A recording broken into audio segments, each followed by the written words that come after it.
When you see people bear their suffering nobly, there's nothing in that but good. And then when you see people take on more responsibility and decide that they're going to aim up and confront their suffering honestly and forthrightly, that their lives get better and the lives of people around them get better too. And so that's very strange as well, because it also means that the pathway to less suffering is through suffering. You should push yourself beyond your limits of tolerance in your 20s to find out where it is. How much can you work? How disciplined can you become? Like, can you work 12 hours a day? Can you work 8 hours a day? Can you work 3 hours a day? Like, flat out. Where's your limit? And how much work can you do, and how much socialization? You should find out. Push yourself past and then back off to that point where it's optimally sustainable. Well, you should be afraid of taking risks and pursuing something meaningful. But you should be more afraid of staying where you are if it's making you miserable. It's like you're paying a price by sitting there being miserable. You might say, well, the devil I know is better than the one I don't. It's like, don't be so sure of that. The clock is ticking. Yeah, and if you're miserable in your job now and you change nothing, in 5 years you'll be much more miserable and you'll be a lot older. The problem with the idea of truth is, what the hell do you know? Fundamentally, you're ignorant of almost everything. And so how do you manage? And the answer is, sometimes what you know is good enough. And that's the end of inquiry. Yes. And so, are you right? And this is something the pragmatists, especially William James and his crew, C.S. Peirce, this is the only true school of American philosophy. What you know is true if, when you implement it, the object of your desire appears. Right. And I think the pragmatists, I think they're right. Do you have something to say that you're not saying? If you do, then it's your fault. This is your fault. It's your problem. And you might say, well, I'm too afraid to talk. It's like, fair enough. How afraid are you not to talk? You know, people say to me frequently, they compliment me on my bravery. And I think, you don't understand. I'm not brave. I don't like conflict. I'm way more afraid of losing control of my tongue than I am of the consequences of saying what I have to say. Because I know what happens when we allow other people to control our tongues. It's not good. I mean, first of all, Hitler and Stalin were very singular types, and there's a bit of Hitler and Stalin in everyone. So Hitler in everyone? Really? There's more than a bit. Really? Oh, absolutely. Yeah, well, why would have Nazism spread the way it did? You know, people think, well, that's all top down. It's not top down. You can't have a totalitarian state unless every single person is willing to lie about everything all the time. And so in a truly totalitarian state, husbands lie to their wives and parents lie to their children. And the totalitarian state is actually the grip of the lie. When you learn something, you also unlearn something. And the thing you unlearned is probably useful, and unlearning it actually is painful. You know, let's say if you have to get out of a bad relationship. There isn't any relationship that's 100% bad.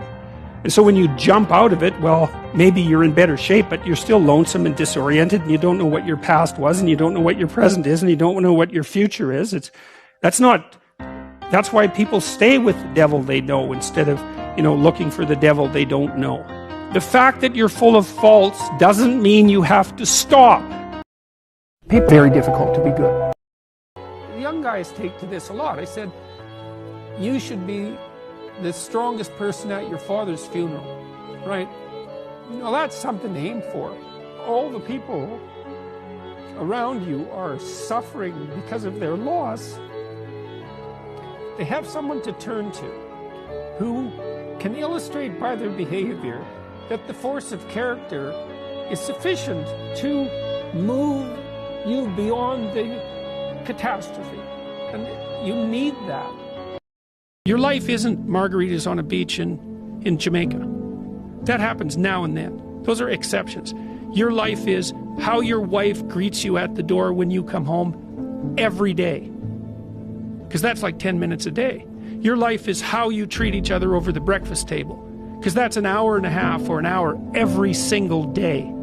You get those mundane things right, those things you do every day. You concentrate on them and you make them pristine. It's like you got 80% of your life put together. These little things that are right in front of us, They're not little. That's the first thing. They are not little, and they're hard to set right. And if you set them right, it has a rippling effect, and fast too, way faster than people think. You should be a monster. You know, because everyone says, well, you should be harmless, virtuous. You shouldn't do anyone any harm. You should sheath your competitive instinct. You shouldn't try to win. You know, you don't want to be too aggressive. You don't want to be too assertive. You want to take a back seat and all of that. It's like, no. Wrong. You should be a monster, an absolute monster, and then you should learn how to control it. Men have to figure out what they have to do. And if they have nothing worth living for, then they stay Peter Pan. And why the hell not? Because the alternative to valued responsibility is impulsive, low-class pleasure. And you saw that in the Pinocchio story, right? That's Pleasure Island. It's like, well, why lift a load if there's nothing in it for you? That's another thing that we're doing to men that's a very bad idea. And to boys. It's like, you're pathological and oppressive. It's like, fine then, why the hell am I going to play? If that's the situation, if I get no credit for bearing responsibility, you can bloody well be sure I'm not going to bear any.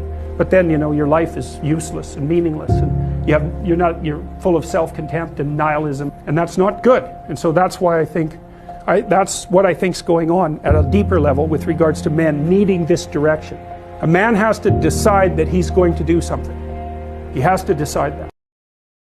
Drop what you're doing that's foolish, that you know is foolish, and pick an aim that's worthwhile, you know, to make things better for yourself, like you're worth taking care of, like you're worth something, you know, and to surround yourself with people who believe the same and who are rejoicing in your accomplishments and unhappy when you fail, right? And you're comparing yourself to your accomplishments of yesterday and not to someone else's today, so that you're not jealous and bitter. And you put your own house in order so that you're not cursing the world when some of its disarray might be your fault.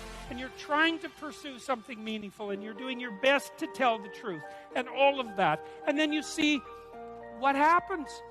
Who the hell are you? You know, you think you're a miracle of some bloody bizarre sort. We've been around for 3.5 billion years. You know, every single one of your relatives propagated successfully. And here you are, against all possible odds, in this world of hell in some sense, and bitterness and tyranny and malevolence. And yet, God only knows what's inside you, this capacity for consciousness, the capacity to confront potential and to turn it into something good. That's us, man. That's the Western story. That's the individual as the cornerstone of the state. That's our responsibility. And one of the things psychologists have done for the last 20 years, especially the social psychologists, is push this idea of self-esteem. You should feel good about yourself. And I think, why would you tell someone 20 that? It's like, you should feel good about who you are. It's like, no, you shouldn't. Why should you feel good about who you are? It's like, you should feel good about who you could be. That's way better, because you got 60 years to turn into who you could. Well, the first thing I think you need to understand is that these people that you're comparing yourself to, you don't really know very well. You know, and what that means is that you see their shiny outside, but you don't see the reality of their life. You know, maybe you're in California, see someone speeding down the road in a convertible Porsche, and you think, oh man, what a lucky bastard. And the truth of the matter is that he's thinking about wrapping his expensive sports car around the next cement pillar that he comes close to. You know, you can't tell, and people have hard lives, and even people who are comparatively fortunate have hard lives. And so the ideal that you're observing that makes you jealous and resentful is in large part an illusion that's created by your own mind. Maybe a man is better when he's a dangerous man who's being good than he would be if he was just a good man who wasn't capable of being dangerous. And I believe that, because the best men that I've ever met are very dangerous men. You don't mess with them. You know, because everyone says, well, you should be harmless. You shouldn't try to win. You know, you don't want to be too aggressive. You don't want to be too assertive. You want to take a back seat and all of that. It's like, no, wrong. You should be a monster, an absolute monster, and then you should learn how to control it. Be careful who you share good news with, because you want to share good news with people who are going to be genuinely happy for you, and that's one way that you can identify those people who are on your side. Wow. Be careful who you share bad news with, because that's equally tricky. You know, you want someone who will listen to you when you're having trouble and allow you your grief, especially if it's a consequence of something tragic, and who won't try to one-up you, you know, because often when you're talking to people, they'll be thinking about what they have to say that's worse, and that's not helpful if you need a listening ear.